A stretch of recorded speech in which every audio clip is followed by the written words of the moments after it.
Hi guys, நான் உங்கள் teddy சமையல் பேசுகிறேன். போன தடவை எங்கள் அக்கா தான் பேசியிருந்தாங்க. நான் ஸ்கூலுக்கு போயிட்டேன்.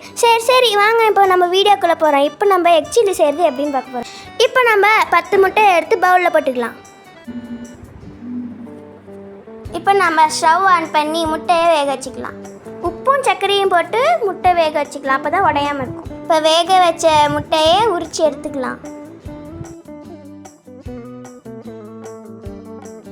இப்போ உரிச்சு வச்ச முட்டையை குட்டி குட்டியாக கட் பண்ணி வச்சுக்கலாம்.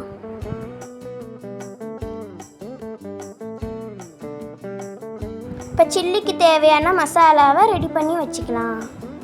இது மூன்ஃபி மசாலா, நீங்களும் ட்ரை பண்ணுங்கள், சூப்பராக இருக்கும். மூன்ஃபி மசாலா 8 ஸ்பூன் போட்டுக்கலாம்.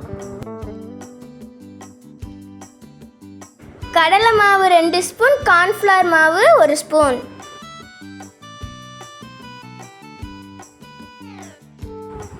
இஞ்சி பூண்டு பேஸ்ட் 2 ஸ்பூன். கொஞ்சமாக தண்ணி ஊற்றி இந்த பதத்துக்கு மிக்ஸ் பண்ணிக்கலாம்.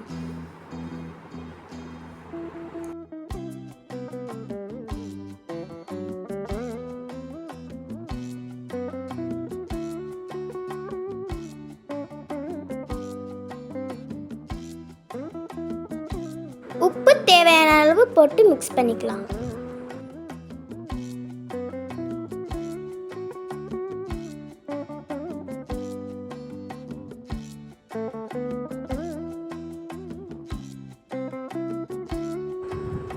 இப்போ கட் பண்ணி வச்ச முட்டையை ஆட் பண்ணிக்கலாம்.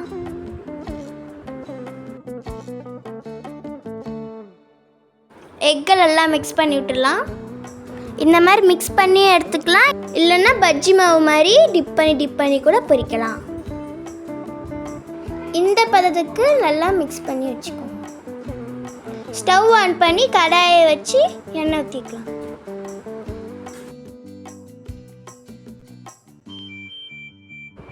எண்ணெய் காஞ்சதும் நம்ம மிக்ஸ் பண்ணி வச்ச எக் சில்லியை பொரிச்சு வச்சுக்கலாம்.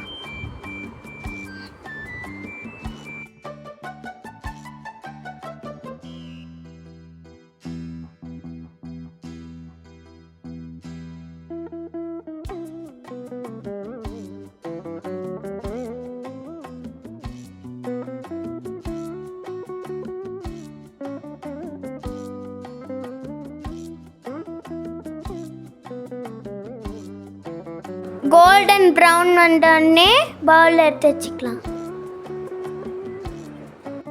இப்போ நம்ம எக் சில்லி ரெடி. பிடிச்சிருந்தா லைக் பண்ணுங்கள், கமெண்ட் பண்ணுங்கள், ஷேர் பண்ணுங்கள், மறக்காமல் சப்ஸ்கிரைப் பண்ணுங்கள். தேங்க்ஸ் ஃபார் வாட்சிங். பாய்.